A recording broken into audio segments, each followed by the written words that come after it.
Episode 41. That old man was Voldemort's grandfather. Yes, said Dumbledore. Marvolo, his son Morphin, and his daughter Merope were the last of the Gaunts, a very ancient wizarding family, noted for a vein of instability and violence that flourished through the generations due to their habit of marrying their own cousins. Lack of sense coupled with a great liking for grandeur meant that the family gold was squandered several generations before Marvolo was born.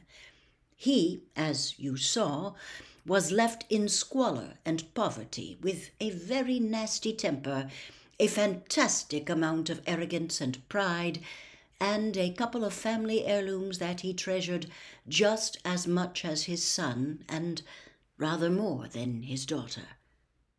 "So, Merope," said Harry, leaning forward in his chair and staring at Dumbledore. "So, Merope was, sir, does that mean she was Voldemort's mother?" "It does," said Dumbledore, "and it so happens that we also had a glimpse of Voldemort's father. I wonder whether you noticed." "The Muggle Morphin attacked? The man on the horse?" "Very good indeed," said Dumbledore, beaming. "Yes, that was Tom Riddle Sr., the handsome Muggle who used to go riding past the Gaunt cottage, and for whom Merope Gaunt cherished a secret, burning passion." "And they ended up married?" Harry said in disbelief, unable to imagine two people less likely to fall in love. "I think you are forgetting," said Dumbledore, "that Merope was a witch. I do not believe that her magical powers appeared to their best advantage when she was being terrorized by her father. Once Marvolo and Morphin were safely in Azkaban, once she was alone and free for the first time in her life, then I am sure she was able to give full rein to her abilities and to plot her escape from the desperate life she had led for 18 years. Can you not think of any measure Merope could have taken to make Tom Riddle forget his Muggle companion and fall in love with her instead?" "The Imperious Curse," Harry suggested, "or a love potion?" "Very good. Personally, I am inclined to think that she used a love potion. I am sure it would have seemed more romantic to her, and I do not think it would have been very difficult, some hot day when Riddle was riding alone, to persuade him to take a drink of water. In any case, within a few months of the scene we have just witnessed, the village of Little Hangleton enjoyed a tremendous scandal. You can imagine the gossip it caused when the squire's son ran off with the tramp's daughter, Merope. But the villagers' shock was nothing to Marvolo's. He returned from Azkaban expecting to find his daughter dutifully awaiting his return with a hot meal ready on his table. Instead, he found a clear inch of dust and her note of farewell, explaining what she had done. From all that I have been able to discover, he never mentioned her name or existence from that time forth. The shock of her desertion may have contributed to his early death, or perhaps he had simply never learned to feed himself. Azkaban had greatly weakened Marvolo, and he did not live to see Morphin return to the cottage. And Merope, she died, didn't she? Wasn't Voldemort brought up in an orphanage?" "Yes, indeed," said Dumbledore. "We must do a certain amount of guessing here, although I do not think it is difficult to deduce what happened. You see, within a few months of their runaway marriage, Tom Riddle reappeared at the manor house in Little Hangleton without his wife. The rumor flew around the neighborhood that he was talking of being hoodwinked and taken in. What he meant, I am sure, is that he had been under an enchantment that had now lifted, though I dare say he did not dare use those precise words for fear of being thought insane. When they heard what he was saying, however, the villagers guessed that Merope had lied to Tom Riddle, pretending that she was going to have his baby and that he had married her for this reason. But she did have his baby, but not until a year after they were married. Tom Riddle left her while she was still pregnant. "What went wrong?" asked Harry. "Why did the love potion stop working?" "Again, this is guesswork," said Dumbledore, "but I believe that Merope, who was deeply in love with her husband, could not bear to continue enslaving him by magical means.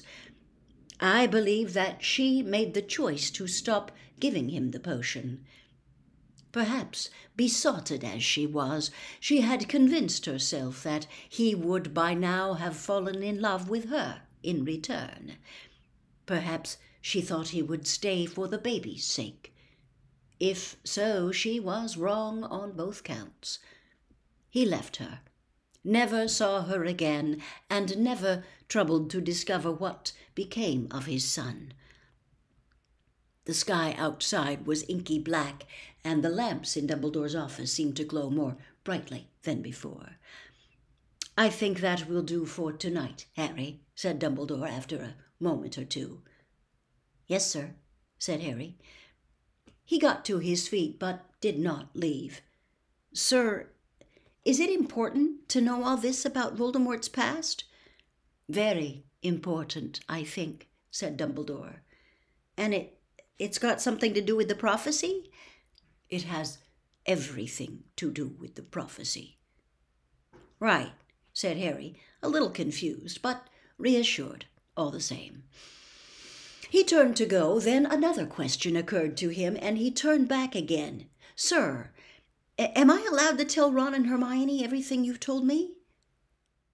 Dumbledore considered him for a moment, then said, "Yes, I think Mr. Weasley and Miss Granger have proved themselves trustworthy. But, Harry, I am going to ask you to ask them not to repeat any of this to anybody else.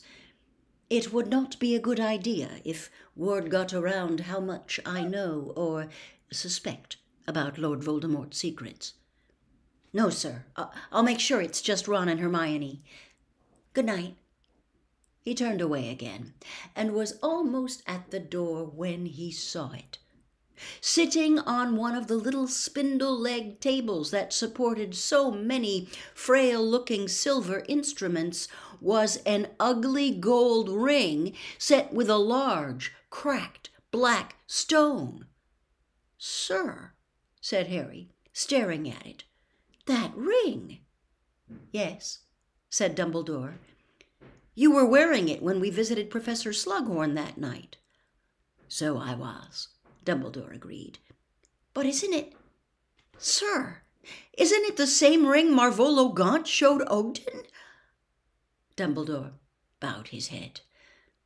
"The very same." "But how come? Have you always had it?"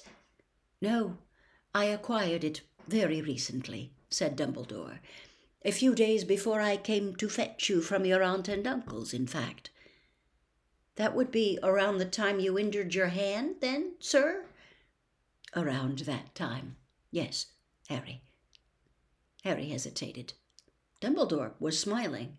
"Sir, how exactly—" "Too late, Harry. You shall hear the story another time. Good night." "Good night, sir." Chapter 11. Hermione's Helping Hand. As Hermione had predicted, the 6th year's free periods were not the hours of blissful relaxation Ron had anticipated, but times in which to attempt to keep up with the vast amount of homework they were being set. Not only were they studying as though they had exams every day, but the lessons themselves had become more demanding than ever before.